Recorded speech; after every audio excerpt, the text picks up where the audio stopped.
चलिए हम लोग अभी नेक्स्ट क्वेश्चन देखते हैं। ये क्वेश्चन थोड़ा बहुत आजकल का जो बैंकिंग एग्ज़ाम का पैटर्न है उसको देखते हुए बनाया गया है। यहाँ पे स्टेटमेंट बेस्ड क्वेश्चन आने लगे हैं बैंकिंग एग्ज़ाम में लास्ट 1-2 साल से।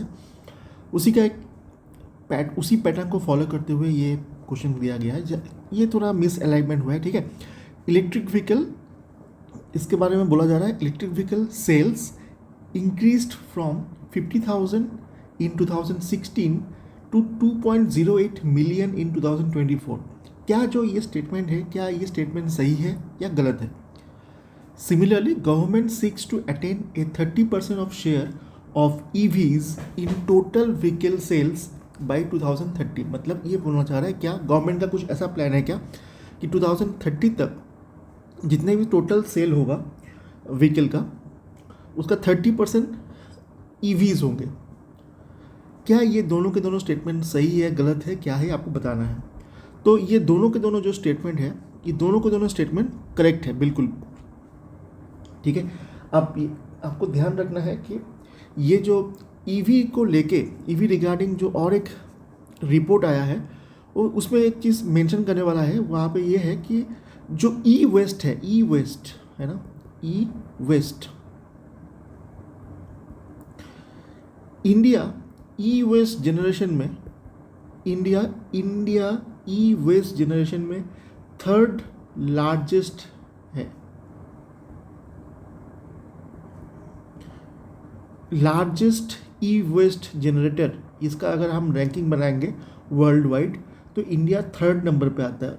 Nearly 7% of global e-waste are coming from India only. Whereas क्या है ना, जो ई-वेस्ट है, आप समझ पा रहे होंगे व्हाट इज़ ई-वेस्ट। आपको मैक्सिमम लोगों को पता होगा, जिनको नहीं पता है मैं बोल देता हूँ।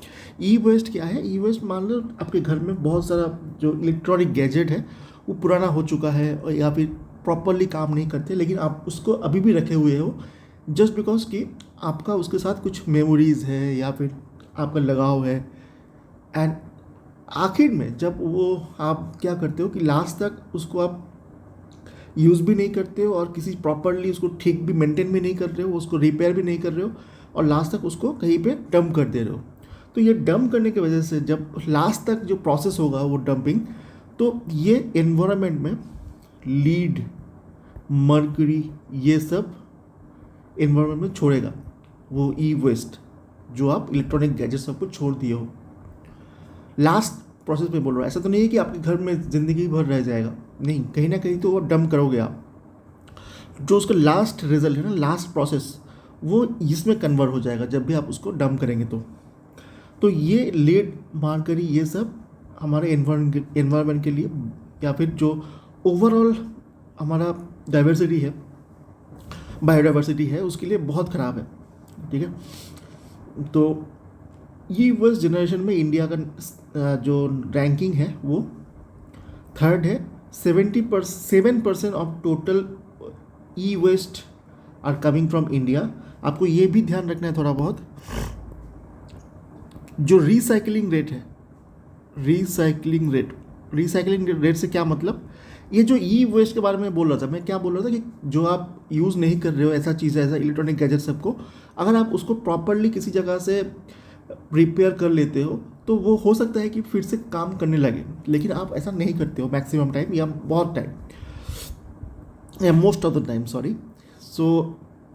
तो ये जो रिसाइकलिंग रेट है, ये रिसाइकलिंग रेट इंडिया के लिए है। जो पुराना हो गया है उसको मैं फेंक देता हूँ या फिर यूज़ करे बिना उसको रख देता हूँ, ऐसा है हमारा सिस्टम।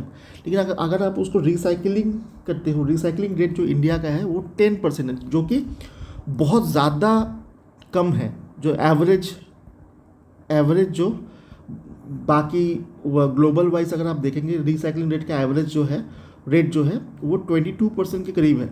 इंडिया वहाँ पे 10% में लाई करता है, ठीक है। इंडिया का टारगेट है कि 17% में लेके आना है उसको, रिसाइकलिंग रेट को 17% में लेके आना है बाई 2036, ठीक है। और ये भी आप ध्यान रखेंगे कि ये जो रिसाइकलिंग रेट है ये इंडिया का तो 10% है, लेकिन जो डेवलप कंट्री सब है, US, या फिर यूरोपियन यूनियन में जो सब कंट्री है, यूरोप के जो कंट्री है सॉरी, वहाँ पे ये सब 55% या फिर 56% ऐसे रेंज में वैरी करता है। ग्लोबल रिसाइकलिंग रेट 22% है, हमारा 10% है। हमारा टारगेट है 17% कर देना बाई 2036। और यूएसए और जो यूरोप के जो कंट्रीज सब है वहाँ पे 55 और 56% ऐसा रिसाइकलिंग रेट है, ठीक है। और हम 2036 में भी 17% का ही सोच रहे हैं, जो कि बहुत ऑप्टिमिस्टिक है।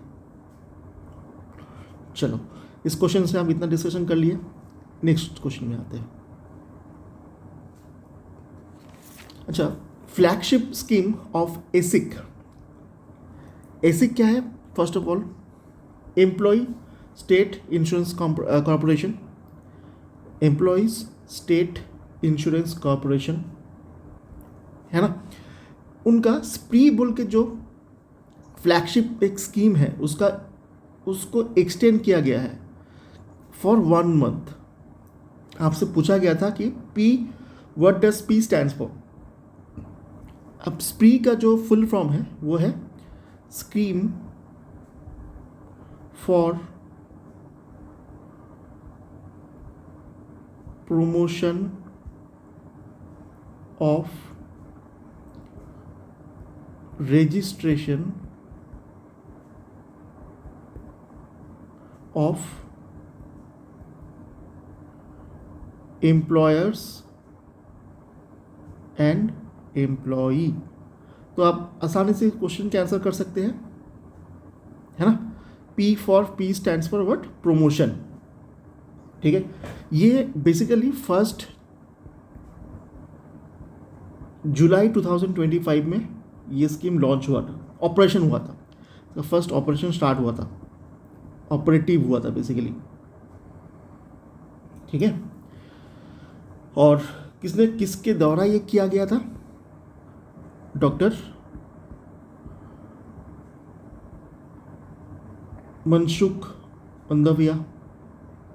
कौन है ये? Labour and employment, labour and employment ministry में है, मिनिस्ट्री को हेड करते हैं। साथ साथ कौन सा? यूथ अफेयर्स मिनिस्ट्री को भी हेड करते हैं मनसुख मंडाविया, ठीक है। बेसिकली ये स्प्री जो स्कीम है ये है क्या? बेसिकली जो अनरजिस्टर्ड जो एम्प्लॉयर है या फिर एम्प्लॉई है, दोनों के लिए है, एम्प्लॉयर या फिर एम्प्लॉई, दोनों के लिए। इनको कैसे हम और ज़्यादा से ज़्यादा इस स्कीम एसिक के अंदर ला सकते हैं, ESI फ्रेमवर्क के अंदर ला सकते हैं, ये मेन हमारा इस स्प्री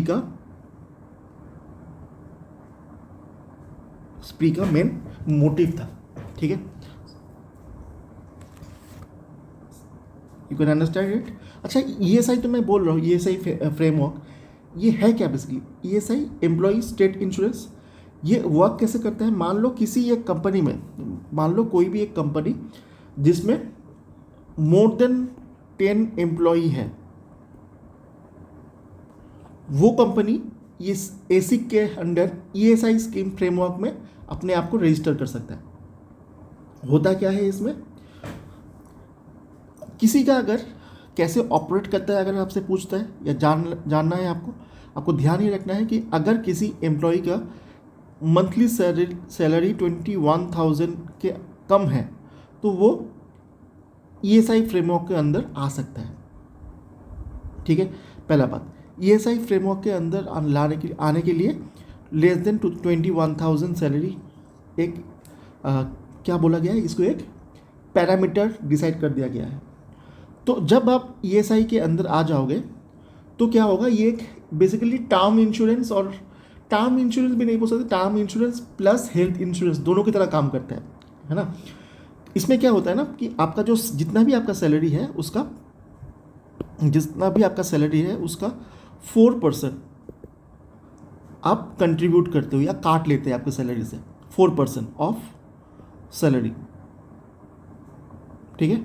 अब काट 4% of the salary is the insurance fee, ठीक है, ईएसआई में।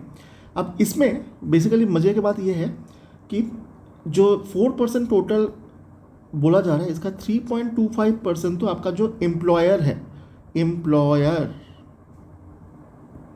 वो कंट्रीब्यूट करेगा, बस 0.75% ही आपको कंट्रीब्यूट करना पड़ेगा। और फिर आपका जो दोनों का मिला के जो फंड बना, ये एसिक ईएसआई फ्रेमवर्क के अंदर रखा जाएगा। ये बेसिकली जैसे इंश्योरेंस काम करता है कि ये नॉन नेगोशिएबल है, मतलब आप इसको बाद में रिडीम नहीं कर सकते, लेकिन इन द प्रोसेस जॉब के टाइम में अगर आपका कुछ खुदा ना खास्ता कुछ ख़राब कुछ हो जाता है, तब जाके ये एक अच्छा खासा जो आपका हेल्प है वो कर देगा। मेनली 4 से 5 बेनिफिट है। मेडिकल बेनिफिट तो मिलता ही मिलता है, ठीक है ना। फिर मान लीजिए आपको जॉब करते हो लेकिन किसी रीज़न के वजह से वो जो कंपनी है लॉस में चला गया या आपको जॉब से निकाल दिया गया, तो फॉर नेक्स्ट 3 मंथ्स आपको एक अनएम्प्लॉयमेंट अलाउंस भी मिलेगा, ठीक है। मैटरनिटी लीव में है अगर आप, तो आपको सैलरी मिलेगा कुछ दिनों के लिए, पर्टिकुलर कुछ दिन, 6 महीना या 8 महीना, मुझे थोड़ा देखना पड़ेगा, वो मुझे याद नहीं आ रहा है, 6 to 8 महीने के लिए आपको मिलेगा। लाइफ टाइम पेंशन मिलेगा अगर आप जॉब करते हुए कहीं पे आपको डेथ हो जाता है आपका, ठीक है। तो ये सब बेनिफिट है, ये सब बेनिफिट इसका जो लाभ है उसको उठाने के लिए आपको पहले एसिक के अंदर ईएसआई फ्रेमवर्क के अंदर लाना पड़ेगा आप खुद को, खुद के कंपनी को। तो स्प्री उसी का एक पहल है, ठीक है। चलो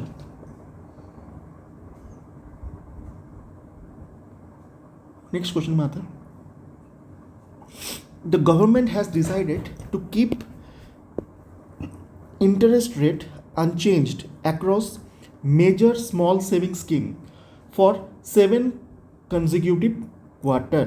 इस क्वेश्चन का प्रॉपर आंसर तो 7 consecutive quarter है, ठीक है।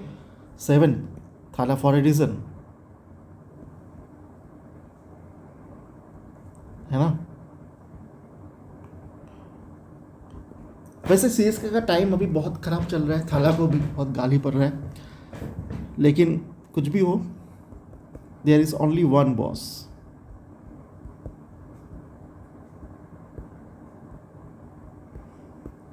है ना।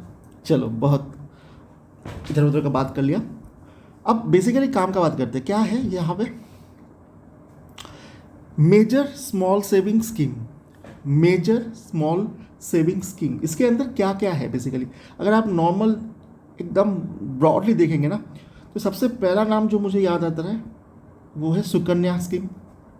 सुकन्या स्कीम का जो रेट ऑफ इंटरेस्ट है वो 8.2% है, और ये लास्ट 7 कंसेक्यूटिव क्वार्टर से सेम ही है, इसमें कोई भी चेंज नहीं हुआ है, ठीक है। पीपीएफ कितना रेट ऑफ इंटरेस्ट है, 7.1%, ठीक है। पोस्ट ऑफिस, जो पोस्ट ऑफिस का सेविंग्स, पोस्ट ऑफिस में किसी का अगर सेविंग्स अकाउंट है, पोस्ट ऑफिस सेविंग्स डिपॉजिट, उसको उसके ऊपर 4% का ब्याज मिलता है ना। किसान विकास पत्र केवीपी, इसमें कितना मिल रहा है, 7.5%। डेट ऑफ मैच्योरिटी क्या है, 115 मंथ्स, है ना। एनएससी नेशनल सेविंग सर्टिफिकेट, कितना है इसमें रेट ऑफ इंटरेस्ट, 7.7%, ठीक है ना। एमआईएस मंथली इनकम जो स्कीम है, स्पेशली ये पोस्ट ऑफिस का बात हो रहा है, उसमें भी 7.4% रेट ऑफ इंटरेस्ट चेंज नहीं किया गया है, ठीक है। तो ये सब मेजर बुलेट पॉइंट है जिसका रेट ऑफ इंटरेस्ट आपसे रेट ऑफ इंटरेस्ट आपसे क्वेश्चन में पूछ सकता है एग्जाम में, ठीक है। जो ये सब रेट ऑफ इंटरेस्ट है ये पहले से याद रखेंगे तो बेटर है, लेकिन अगर इनकेस आप याद नहीं कर पा रहे हो एग्जाम से 1-2 दिन पहले देख लेना, आपको बहुत आसानी से ये याद हो जाएगा, ठीक है। चलो नेक्स्ट क्वेश्चन में आते हैं।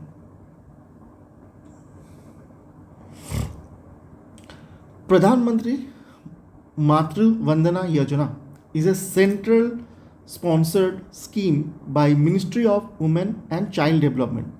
It was launched in which year? आपसे ये क्वेश्चन पूछा गया है, ठीक है। इस क्वेश्चन का डायरेक्ट सीधा सीधा आंसर तो है 2017। बेसिकली 1 जनवरी 2017 में 1 जनवरी 2017 में ये लॉन्च किया गया था। इसमें बेनिफिट क्या है ना, इसमें प्रधानमंत्री मातृ वंदना योजना, इसके अंदर बेनिफिट वही लोग उठा पाएंगे जो वुमेन है, उनका जो फर्स्ट 2 चिल्ड्रन है, फॉर फर्स्ट 2 चिल्ड्रन ये बेनिफिट वो उठा पाएंगे। कैसा? फर्स्ट चिल्ड्रन हुआ, अब मैंडेटरी कंडीशन है कि सेकेंड चिल्ड्रन भी नहीं हुए, उसको हटा दो, सेकेंड चिल्ड्रन में बोल रहा हूँ, सेकेंड चिल्ड्रन अगर गर्ल होता है, ठीक है, तो आपको कुछ मॉनेटरी बेनिफिट दिया जाएगा। जब आप आपका जब फर्स्ट चाइल्ड का बर्थ होता है तो इनिशियल डेज में जब आपका प्रेगनेंसी रिपोर्ट आता है, मतलब आप ये डिसाइड हो गया कि आप प्रेग्नेंट हो, तभी आपको 3000 रुपीज़ गवर्नमेंट की तरफ से मिलता है, ठीक है। एंड इन द प्रोसेस उसके बाद और भी 2000 रुपीज़ मिलता है फॉर फर्स्ट चाइल्ड। तो फर्स्ट चाइल्ड के लिए 5000 रुपीज़ मिलता है, ठीक है। लेकिन जब सेकेंड चाइल्ड होता है और सेकेंड चाइल्ड आपका गर्ल चाइल्ड होता है, इन दैट केस आपको 6000 रुपीज़ एक ही बार में एट वंस आपके अकाउंट में बाई डीबीटी आपके अकाउंट में या फिर पोस्ट ऑफिस के अकाउंट में, बैंक के अकाउंट में या फिर पोस्ट ऑफिस के अकाउंट में घुस जाता है, ठीक है। बोला जा रहा है कि टोटल 4.5 करोड़ बेनिफिशियरीज है टिल डेट, है ना, और करीब 19,000 करोड़ इस प्रधानमंत्री मातृ वंदना योजना के हिसाब से ऑलरेडी हम लोग इतना कंट्रीब्यूट कर चुके हैं, इतना बेनिफिशियरी है। This is the whole contribution, ठीक है। ऐसा किसी को कोई डाउट नहीं रहना चाहिए शायद। चलो नेक्स्ट क्वेश्चन में आते हैं। Pankhudi, an integrated digital portal designed to stream live corporate social responsibility by which ministry? This is by Ministry of Women and Child Development, ठीक है। कौन है हेड, कौन कर रहा है इनको अभी? अन्नपूर्णा देवी है कि नहीं? अब थोड़ा बहुत हम लोग ये जो एक टर्म सीखे ना, देखे हैं, कॉर्पोरेट सोशल रिस्पॉन्सिबिलिटी, इसको थोड़ा जान लेते हैं होता क्या है एक्चुअली। सबसे पहले तो आपको ये जानना ज़रूरी है, ये जो कॉर्पोरेट सोशल रिस्पॉन्सिबिलिटी है ये कहाँ पे इसका जिक्र है? Companies act 2013, companies act 2013 section 135 में इसका मेंशन है। CSR बेसिकली है क्या, पहले हम समझ लेते हैं बेसिकली है क्या। मान लो कोई एक कंपनी है, जो एकदम आम लैंग्वेज में मैं बोल रहा हूँ, आसान शब्द में, उसके बाद जो डेटा है मैं उसको समझा दूंगा, ठीक है। CSR ये है कि मान लो कोई कंपनी है जो एक सर्टेन लेवल तक प्रॉफिट अचीव कर रहा है या फिर टर्नओवर अचीव कर रहा है, तो उनका जो जितना भी प्रॉफिट हो रहा है उनका कुछ शेयर आप सोसाइटी में उसको रिवार्ड करते हो। मतलब सोशल काम है, सोशल वर्क है, उसमें आप उसको इन्वेस्ट करते हो और आपको ये करना ही पड़ेगा, ऐसा ये सेक्शन में बोला गया है, ठीक है। अब देखो इसमें एक से दो चीज़ है जो इम्पोर्टेंट है सीएसआर में। सीएसआर कौन कौन कंपनी सीएसआर देने के लिए एलिजिबल है, कौन कौन कंपनी को सीएसआर देने के लिए एलिजिबल नहीं है, ये भी आपको जानना ज़रूरी है। तो इसका ना 2-3 पैरामीटर है जिसको डिसाइड करते हुए, जिसको ध्यान में रखते हुए देखा जाता है या पैरामीटर सेट किया जाता है कि ये सीएसआर आपको कंट्रीब्यूट करना है या नहीं है। ठीक है, नेटवर्थ, टर्नओवर एंड प्रॉफिट, ये 3 पैरामीटर देखा गया है। ठीक है, अब ये जो सीएसआर है ये फ़र्क नहीं पड़ता कि आप प्राइवेट लिमिटेड है, फ़र्क नहीं पड़ता कि आप पब्लिक सेक्टर है, पब्लिक सेक्टर का कोई कंपनी है, दोनों के लिए एलिजिबल है, दोनों के लिए ये एप्लीकेबल है ना। तो जो नेटवर्थ है किसी कंपनी का, अगर नेटवर्थ 500 करोड़ से ज़्यादा है तो उनको सीएसआर में कंट्रीब्यूशन करना पड़ेगा। टर्नओवर अगर 1000 करोड़ से ज़्यादा है सेम है ना, और प्रॉफिट, ओवरऑल प्रॉफिट अगर 5 करोड़ से ज़्यादा है तो भी आपको सीएसआर में कंट्रीब्यूट करना पड़ेगा। ठीक है, तो अब बात आता है कितना कंट्रीब्यूट करना पड़ेगा। 2% of net profit, 2% of the net profit आपको कंट्रीब्यूट करना पड़ेगा सीएसआर में। सोशल रिस्पॉन्सिबिलिटी आपको निभाना पड़ेगा। ठीक है, लेकिन ये जो प्रॉफिट का बात हो रहा है क्या वो एग्जिस्टिंग ईयर का है, करंट ईयर का है? नहीं, लास्ट 3 ईयर्स में आपका कंपनी में जितना भी प्रॉफिट हुआ है उसको एवरेज करेंगे तो जो वैल्यू आएगा दैट पोर्शन आपको सीएसआर में कंट्रीब्यूट करना पड़ेगा। ठीक है, तो आप अगर इतना ध्यान रखेंगे सीएसआर से रिगार्डिंग और इस क्वेश्चन से रिगार्डिंग पनखोड़ी, तो मुझे लगता है कि एग्जाम पॉइंट ऑफ व्यू से ये यहाँ इतना नॉलेज काफ़ी है पर्टिकुलर इस टॉपिक से। ठीक है ना, चलो नेक्स्ट क्वेश्चन में आते हैं। The ministry of tourism completed 75 projects under the Swadesh Darshan scheme. It was launched in which year? ठीक है, सीधा इस क्वेश्चन का आंसर है 2015 में ये लॉन्च हुआ था। टोटल आउटले मतलब टोटल कितना खर्चा हो चुका है इस स्कीम में, बैंकिंग एस्पिरेंट ध्यान रखेंगे, आपको वैल्यू पूछता है ना। तो 5290.33 करोड़ इस प्रोजेक्ट में अभी तक इन्वेस्ट हो चुका है या खर्चा हो चुका है। बेसिकली ये जो स्वदेश दर्शन स्कीम है ना, इसमें बेसिकली एक सर्किट बेस्ड टूरिज्म है। क्या क्या सर्किट है? मेजर सर्किट कुछ है कि बुद्धिस्ट सर्किट, फिर कुछ eco circuit, then heritage circuit.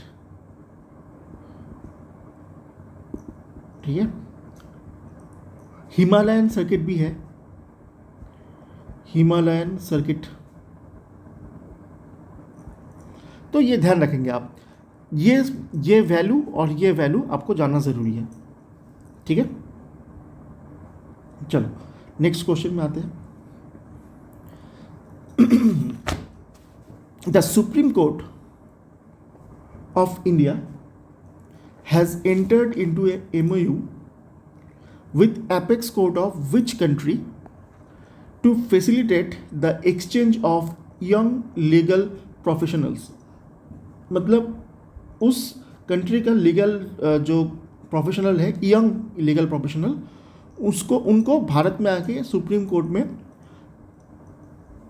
थोड़ा जैसे हम लोग करते हैं ना इंटर्नशिप टाइप का, वो करने का मौका मिलेगा। तो कौन सा कंट्री है? ये है भूटान। ठीक है, क्वेश्चन का आंसर मिल गया आपको। अब सुप्रीम कोर्ट, ये जो टॉपिक है इसको उठाओगे आप और इसको थोड़ा ढंग से पढ़ लोगे। ढंग से मतलब क्या क्या जानना ज़रूरी है। एस्टैब्लिशमेंट कब हुआ? 1 अक्टूबर को हुआ था। कब? कौन से साल? 1937 में। ठीक है, मोटो क्या है इसका? सुप्रीम कोर्ट का मोटो क्या है? Where there is dharma there will be victory, ये मोटो है। कौन सा आर्टिकल बोलता है कि भारत में एक सुप्रीम कोर्ट होना चाहिए?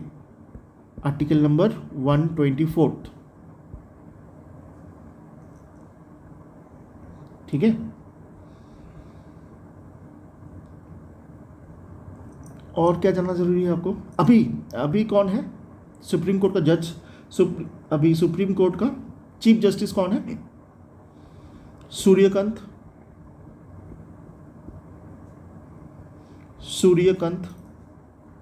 कब अपॉइंटमेंट हुआ उनका? नवंबर में, नवंबर 2025।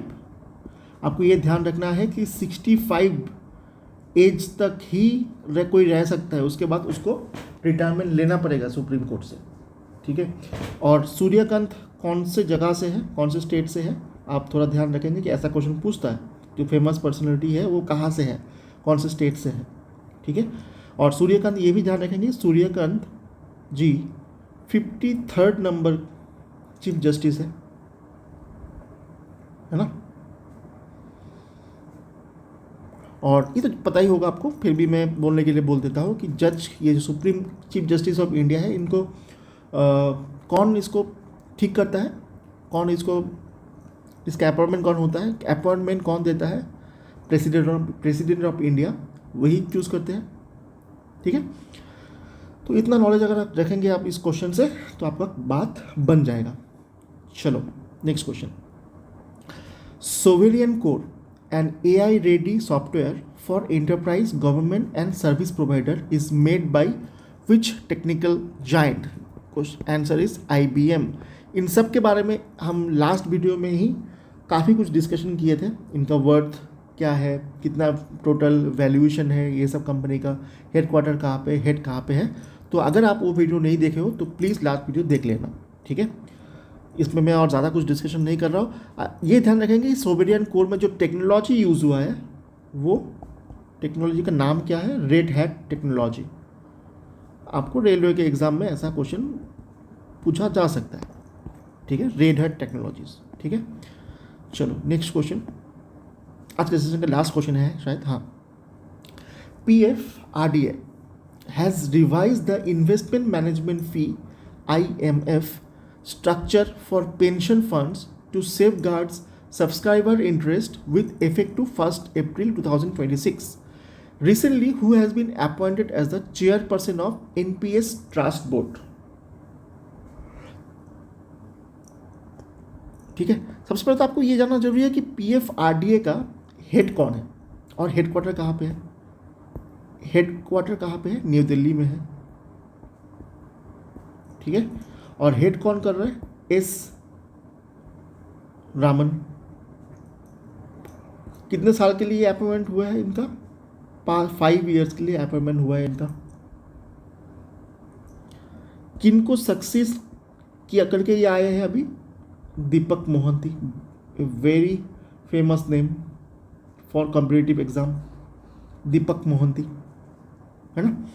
तो ये जो अलग से एक बोर्ड बना है इन्वेस्टमेंट मैनेजमेंट फ़ी के लिए, ये जो बोर्ड है इसका चेयरपर्सन कौन है, ये आपसे पूछ रहा है। कौन है? दिनेश कुमार खारा, फॉर्मर SBI चेयरपर्सन, है ना। तो ये वीडियो में जितना भी इंफॉर्मेशन आप लोगों के साथ शेयर कर दिया गया है, आप, मुझे लगता है कि आपके साथ ये जो हमारा नया इंटरफेस है, नया जो कम्युनिकेशन हम लोग शुरू किए हैं ओवर करंट अफेयर्स डिस्कशन, आपको अच्छा लग रहा होगा। और अगर आपको ये अच्छा लग रहा है तो मैं चाहता हूँ कि आप मैक्सिमम से मैक्सिमम लोगों तक इस वीडियो को शेयर करें, ताकि ये जो मेरा न्यू इनिशिएटिव है ये थोड़ा ज़्यादा लोग तक इसका रीच हो, और आपको या फिर उन सबको थोड़ा आइडिया लगे कि करंट अफेयर्स को आप रिवाइज कैसे कर सकते हो। चलो, आप लोग अच्छे से पढ़ते रहो, प्रैक्टिस करते रहो। करंट अफेयर्स को पहले पढ़ो और फिर यहाँ पे आकर रिवीजन कर लो, है ना। और जान लो कि कैसा कैसा क्वेश्चन आपसे एग्जाम में, किस डायरेक्शन में क्वेश्चन आप भी पूछ सकते हैं। उसका एक फेयर आइडिया आपको मेरे वीडियो में ज़रूर मिल रहा होगा। And keep supporting me, and keep practising and keep working hard. Thank you so much.